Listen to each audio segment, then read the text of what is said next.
December 19, 1944, 6:23 a.m., in the woods near Noville, Belgium. Officer Klaus Vendel's covered hands had trouble with the icy pencil as he wrote in his private journal. His breath made little clouds in the tight space inside his Panther tank's turret. Before we continue, show your support by subscribing and letting me know where you're watching from. The Americans have a new kind of predator. We can hear them, but we never catch sight of them. By the time we turn our turret, they have vanished. 3 of our Tiger tanks were wrecked yesterday. Through his commander's viewing port, Vendel looked into the early morning darkness of the Ardennes forest. Somewhere past the trees, the 75th Tank Destroyer Battalion's M18 Hellcats were already getting into place. What he wasn't aware of was that in just 17 minutes, everything he knew about tank battles would be completely overturned by an American machine that broke every rule of tank fighting the German army had mastered. Over 5 years of war, the Panther's 75mm cannon could pierce any American tank from 2,000 meters away. Its front armor could bounce off most Allied rounds. It was the best example of German design. It was heavy, strong, and systematic. But in less than 3 minutes after the first encounter, Vendel would see several German tanks demolished by vehicles traveling at speeds German tanks couldn't reach even on paved roads. The Battle of the Bulge was now in its 4th day. And all over the frozen woods of Belgium and Luxembourg, German tank crews were learning a scary new truth. The Americans had created something that hunted in a way no other armored vehicle in history had. It wasn't stronger or heavier, just quicker than anything they thought could survive on a battlefield. The idea for the M18 Hellcat started in December 1941, right when America joined the war. While the German way of thinking about tanks focused on immense firepower and defense, which led to the 45-ton Panthers and 69.8-ton King Tigers, American creators at General Motors used a completely different method that would scare German crews 3 years later. The Tank Destroyer Group, started under General Leslie McNair's command on November 21, 1941, worked on a basic idea written down in Field Manual FM18-5, find, attack, and destroy. The focus was on quickness and firepower instead of armor. The M18, called T-70 during its creation, would take this idea to a level that German tank makers thought was reckless. The Buick Motor Division in Flint, Michigan, not Grand Blanc, which is often mistaken for the nearby Sherman Tank Factory, was given the job in January 1942. The head engineer, Joseph Roberts, was given requirements that seemed to conflict. He had to mount a 76mm high-speed gun that could take out any German tank, keep a low shape for hiding, and hit speeds over 50 mph, all while keeping the machine under 20 tons. The answer went against normal tank design. The M18's armor was only 25.4 mm at its thickest spot on the turret front, and 12.7 mm on the hull front, which was just enough to stop bullets from a heavy machine gun. A German 88mm shell wouldn't just go through it. It would pass straight through both sides. The design made movement the top priority, making what military experts would later call the fastest tracked armored combat vehicle of World War II. The first M18 Hellcats made it to Europe in early career. 1944, they first saw combat in Italy with the 894th Tank Destroyer Battalion. The 704th Tank Destroyer Battalion was the first group in the European area to get M18s in May 1944, arriving at Utah Beach on July 13th. But it was during the breakout from Normandy that German tank crews first met what would become their worst fear. On July 29, 1944, near Coutances, France, parts of German heavy tank units described troubling fights with American tank destroyers that vanished before the Germans could shoot back. Reports written after the battles told of enemy vehicles moving at speeds guessed to be around 80 km/h on rough ground, with the fights lasting about 180 seconds from the first shot to the last sighting. The math was simple and scary. A Panther tank's turret needed 60 seconds to make a full circle. Its top speed was 34 mph on roads and 15 mph off-road. The M18 Hellcat could go from 0 to 30 mph in 7 seconds, hold a speed of 55 mph on roads with a governor and 60 mph without one, and keep up 26 mph off-road. In the 3 minutes it took a German crew to spot the danger, turn their turret, aim, and shoot, the Hellcat could move almost a mile and a half away. The fear was justified. The M18 76mm M1A2 gun couldn't get through a Panther's front armor with normal M62 APCBC shells. but it could easily beat the 40mm side armor from way 500 meters. With M93 HVAP tungsten core rounds, which were in very short supply with crews getting only 1 or 2 a month, it could pierce 157 meter of armor at 500 yards. The gun's shell flew at 2,600 feet per second, meaning the shell hit before the sound of the shot arrived. German strategy stressed careful fighting, precise targeting, slow aiming, and saving ammunition. Crews practiced for a long time to fight from fixed spots, using the land to hide their hulls. The Panther and Tiger were built for this strategy, heavily armored with powerful guns moving slowly but surely. The Hellcat destroyed every part of this training. M18 crews were trained at Camp Hood, Texas, a place set up just for the tank destroyer tactical and firing center on 158,1060 acres, to never stay still for more than 30 seconds after shooting. The saying, "Speed is life," became their standard rule. While German strategy focused on the one perfect shot, American tank destroyer strategy taught to shoot and scoot. Between July 1943 and October 1944, Buick's factory in Flint, Michigan made exactly 2507 M18 Hellcats, much less than the 8,086 vehicles that were first planned. This number included 6 test models, an initial agreement for 1,000 vehicles, and a last order for 1,507 more. The highest monthly output was 267 units in November 1943. This rate of production, though small next to the output of Sherman tanks, was still more than Germany's Panther production. While Germany had a hard time making 90 Panthers a month by late 1944, American factories had already finished the whole production run of the Hellcat. This difference meant that while German crews knew every lost Panther or Tiger was basically gone for good, American forces could quickly replace any they lost. The M18 had a Wright R975 radial engine, first made for airplanes. Early models with serial numbers from 1 to 1350 used the R975 C1 engine, which made 350 horsepower. Later models from serial number 1351 to 2507 got the supercharged R975 C4 engine, which made 400 horsepower starting in March 1944.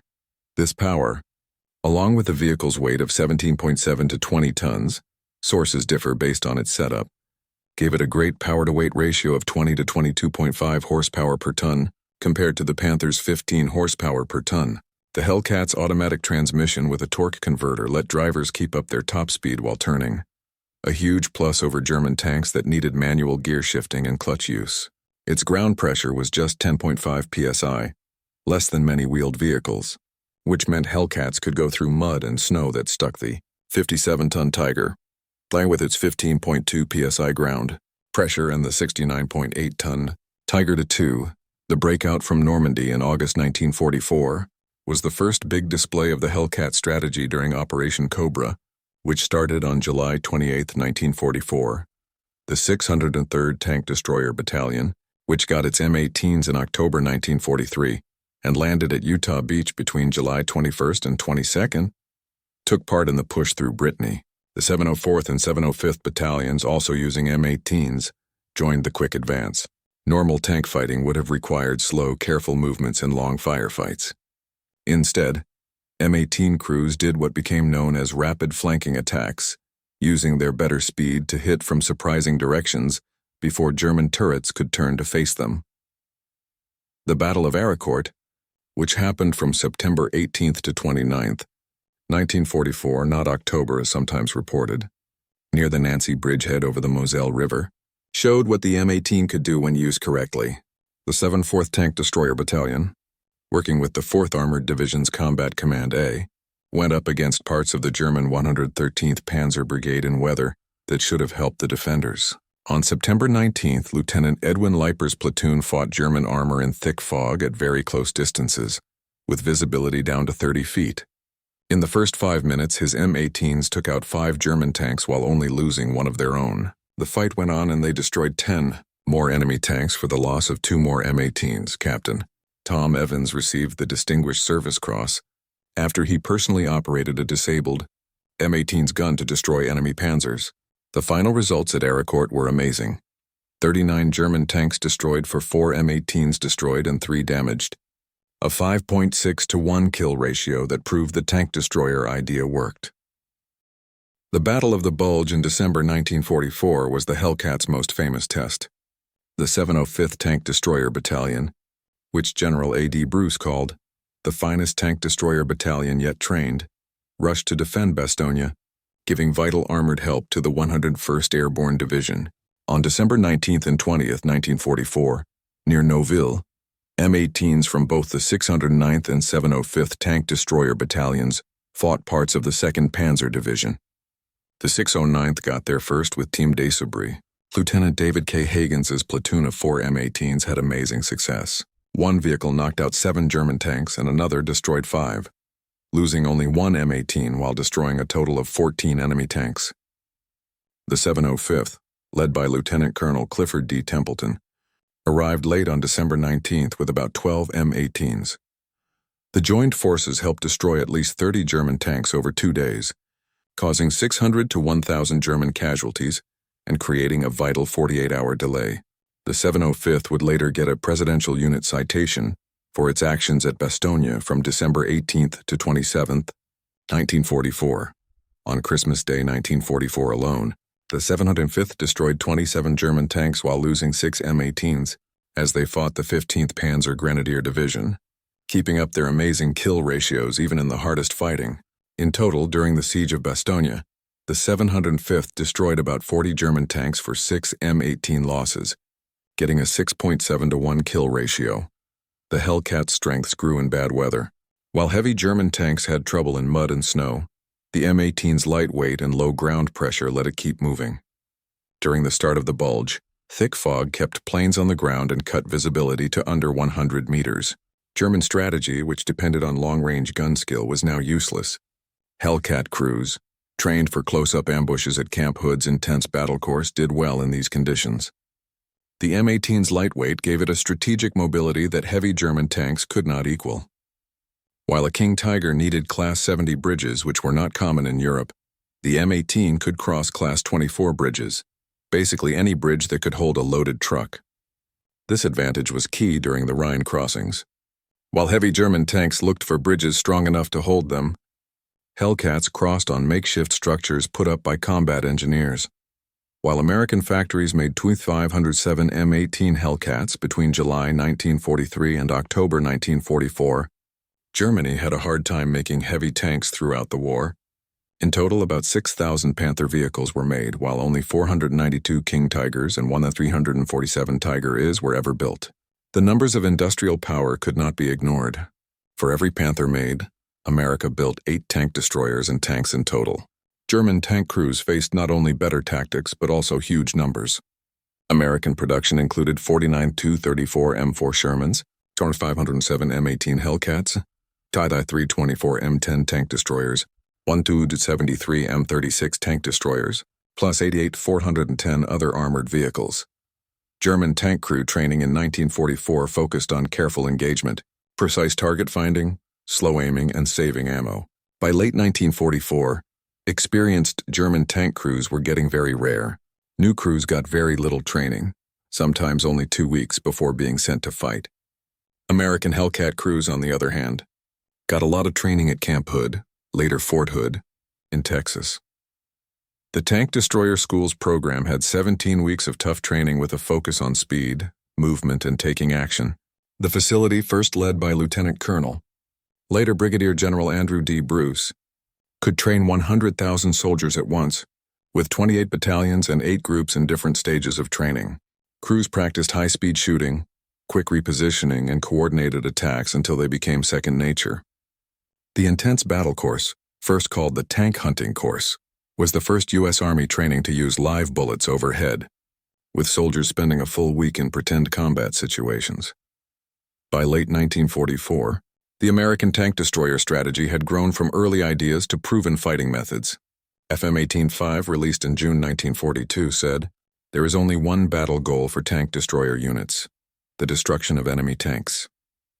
General Bruce later explained that seek meant active searching, strike meant destruction with gunfire instead of charging, and destroy meant getting rid of them through better tactics. Combat experience changed these ideas. Battles in North Africa showed that head-on charges were deadly. Instead, an aggressive attitude mixed with stealth and trickery became the key to using tank destroyers successfully. M18 crews created wolfpack tactics. 3 or 4 Hellcats worked together in coordinated but separate attacks, talking by radio to create overlapping areas of fire while always moving.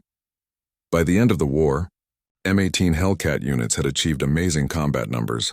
The Army Historical Foundation records 526 total enemy armored vehicles destroyed, 498 in Europe, 17 in Italy, and 11 in the Pacific. With about 216 M18s lost to enemy fire in the European theater, this resulted in an overall kill-to-loss ratio of 2.4 to 1, 2.3 to 1 in Europe specifically, the highest of any U.S. tank or tank destroyer in World War II. The achievements of single units often went beyond these averages. The 603rd Tank Destroyer Battalion destroyed over 90 enemy armored fighting vehicles. The 704th had similar numbers, with their fight at Aricourt alone getting 39 kills. The 705th's work at Bastogne, with 40 tanks destroyed for 6 lost, showed continued greatness. The 601st Tank Destroyer Battalion got the highest recorded ratio at nearly 23 to 1. A study of losses showed that 40 to 50% of M18 losses came from enemy tanks and anti-tank guns taking advantage of the vehicle's thin armor, while 25 to 35% were from mechanical problems. The rest of the losses came from infantry anti-tank weapons, artillery, and mines. The basic difference between German and American armored vehicle design ideas becomes obvious when you compare the details. The Panther weighed between 44.8 and 45.5 tons, with 80mm front armor angled at 55 degrees, making it about as effective as a 140mm. The Tiger I weighed 57 tons with 100mm of vertical front armor. The King Tiger weighed 69.8 tons with 150mm of sloped front armor and 100mm of turret armor. Against this, the M18 Hellcat weighed just 17.7 to 20 tons, with armor from 12.7mm on the hull to 25.4mm on the turret front, which was thinner than some German armored cars. Yet this seeming weakness was what allowed for the speed that became its main defense. At 500 meters, a Hellcat moving sideways at 40 miles per hour would cross a Tiger's gun view in 4.5 seconds, faster than the gunner could follow with manual turning after the hydraulic system failed, which happened often in combat. Besides speed, the M18 was much more mechanically reliable than the German heavy tanks. The Wright R975 radial engine, based on proven airplane design, started dependably even in freezing weather. German tank crews who used diesel engines that needed careful warming up couldn't figure out how Hellcats could start right away and speed up instantly.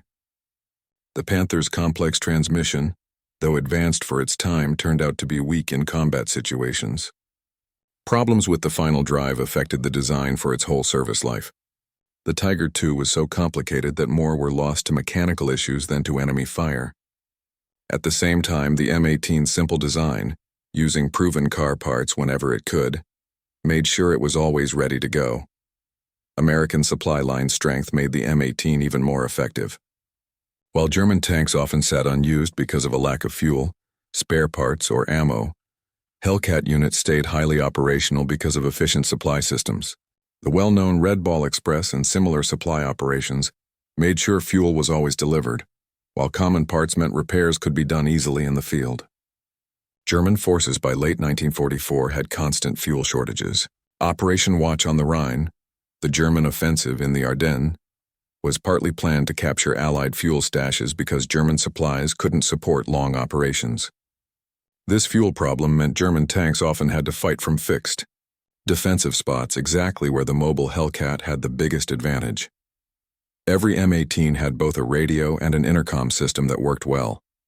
CR5008 or SCR5228 radio sets gave them consistent communication. German tanks, especially by late 1944, often worked with broken or non-working communications, having to use signal flags or plans made before the battle. This small detail had big effects on tactics. Hellcat platoons could coordinate their attacks in real time, reacting to German moves instantly. When 4 Hellcats attacked from different sides, they acted like a single unit through radio coordination. German tanks, often fighting without communication, couldn't match this adaptability. Before the Hellcats' famous actions in Northwest Europe, the Italian campaign gave German forces their first warnings. In May 1944, during the breakout from Anzio, The 894th Tank Destroyer Battalion's Hellcats faced parts of the Hermann Göring Panzer Division. The landscape of rolling hills with vineyards and stone walls should have canceled out the M18's speed advantage. Instead, it made their psychological effect even stronger. The Hellcats used their ability to climb 30-degree slopes at speeds German tanks couldn't reach on flat ground, making it seem like they were everywhere by showing up at different spots along ridges in quick order. This early display of the Hellcats' abilities was mostly ignored by the German High Command, who were still focused on the Eastern Front, where most German armor was being used.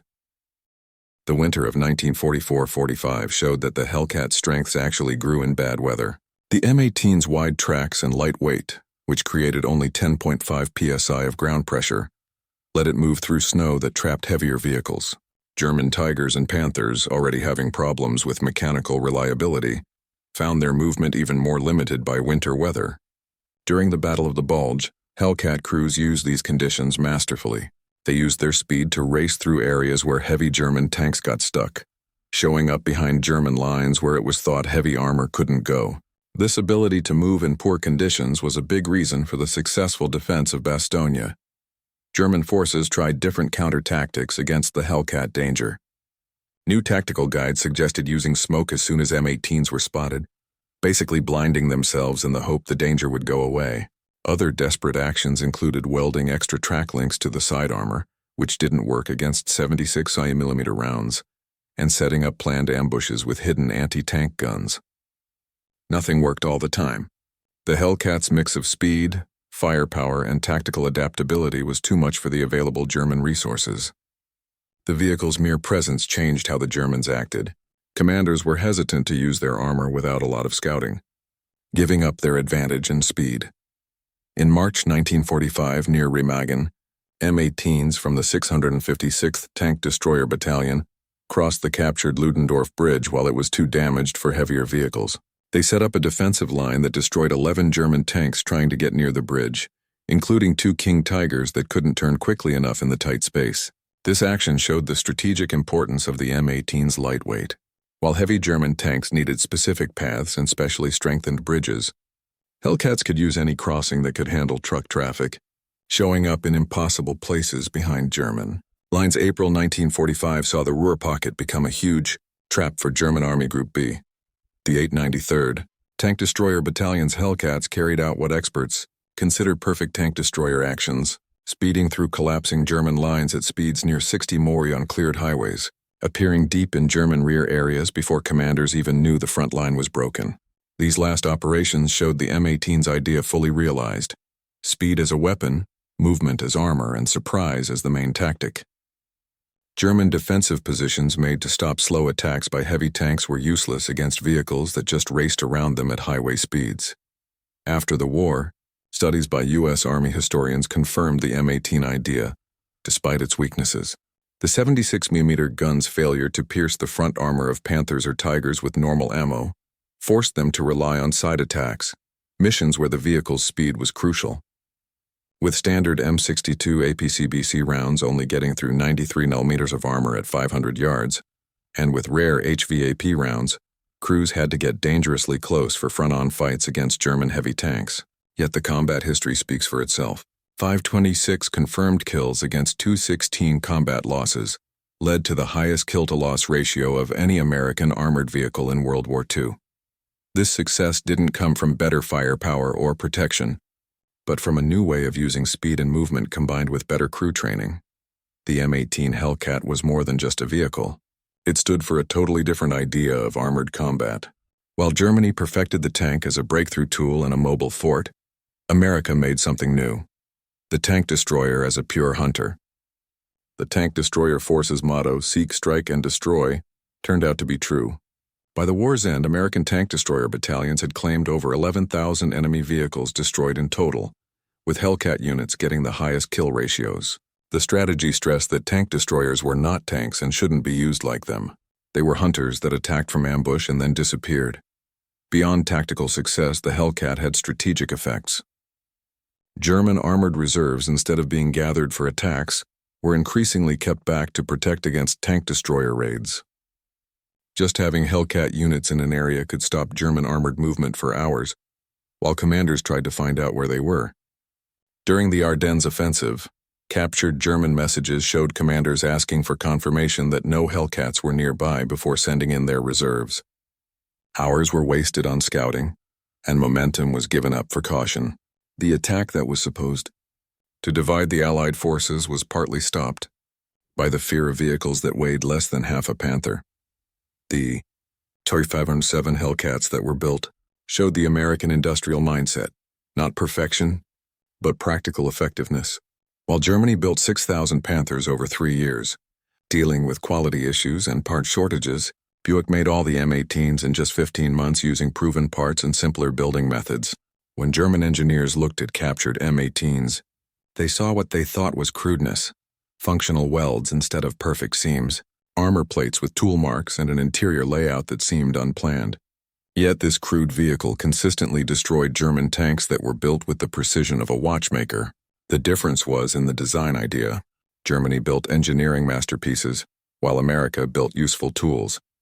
Behind the numbers was human loss on both sides.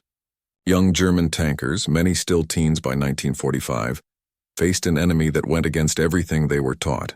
Their carefully kept Panthers and Tigers, the peak of German engineering, burned just as easily when hit by Hellcat rounds fired from hiding. American crews, though they had far fewer losses, had their own weights to carry. The speed that protected them also meant attacking without warning, often giving German crews no time to give up or get away. The thin armor meant that when M18s were hit, the losses were often catastrophic.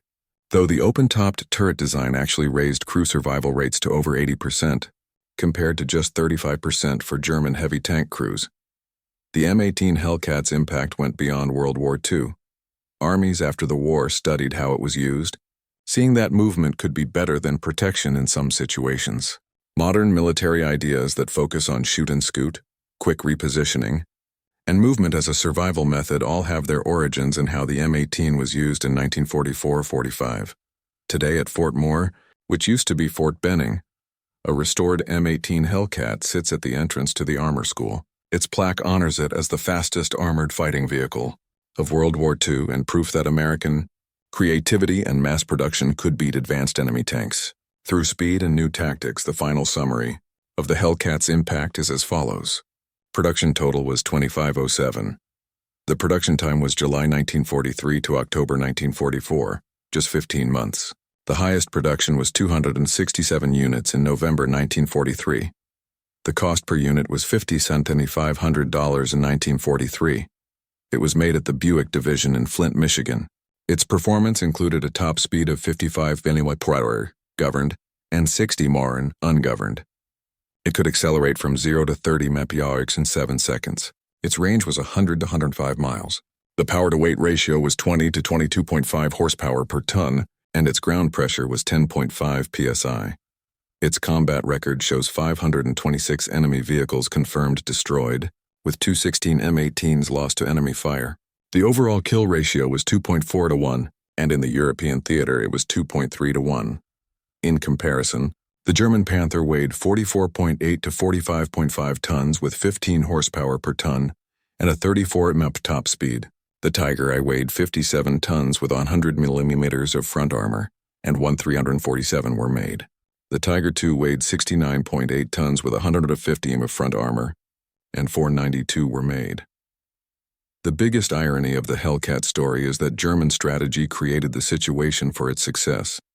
By building heavier and heavier tanks like the Panthers, Tigers, and King Tigers, Germany made slow, road-bound targets that were perfect for Hellcat tactics. If Germany had kept making lighter, more mobile tanks, the Hellcat's strengths would have been lessened. Every ton that was added to German tanks made them more open to American tank destroyers. The search for unbeatable super tanks led to vehicles that couldn't handle high-speed combat. By building forts, Germany left itself open to enemies that fought like cavalry, racing cars with guns that hit and vanished before they could be hit back. The M18 Hellcat showed that winning doesn't always need the best gear. It needs the right gear used in the right way. German crews and their amazing Panthers and Tigers were beaten by American crews in vehicles that looked incredibly weak. It is still one of history's best examples of strategy beating technology. Military historian Stephen J. Zaloga called the M18 poorly balanced, but said its success was due to the training and effort of its crews, not its flawed design. Yet this view misses a key point. The poor balance of extreme speed over armor was exactly what allowed for the new tactics that led to the highest kill-to-loss ratio of any American armored vehicle in World War II. For German tank crews in 1944-45, 3 minutes was all they had. 3 minutes from the first sound of high-revving engines to the hit of 76mm rounds. 3 minutes to spot the danger, turn their turret, aim, and shoot, while the Hellcat was already speeding to its next spot at 55 mph. 3 minutes that usually ended with their tank on fire and the Hellcat disappearing into the distance, looking for its next target. The Hellcat proved that in modern war, speed doesn't just kill. It makes strength pointless. The German crews who lived through those 3 minutes learned a lesson that would change armored combat ideas forever. Sometimes the best armor is not being where the enemy can shoot you. Sometimes the strongest gun is the one that shoots from where the enemy doesn't expect. Sometimes the biggest win comes not from making the strongest tank, but from making the right tank for the war you are actually in. In those 3 minutes was the difference between old thinking and new, between fighting the last war and fighting the current one, between perfection and practicality. The M18 Hellcat, with less armor and a weaker gun than German tanks, and seen by some as poorly designed, did what German super tanks could not: control the battlefield through speed, training, and new ways of fighting. For German tank crews facing M18 Hellcats, 3 minutes was a lifetime. For most, it was all the lifetime they had left.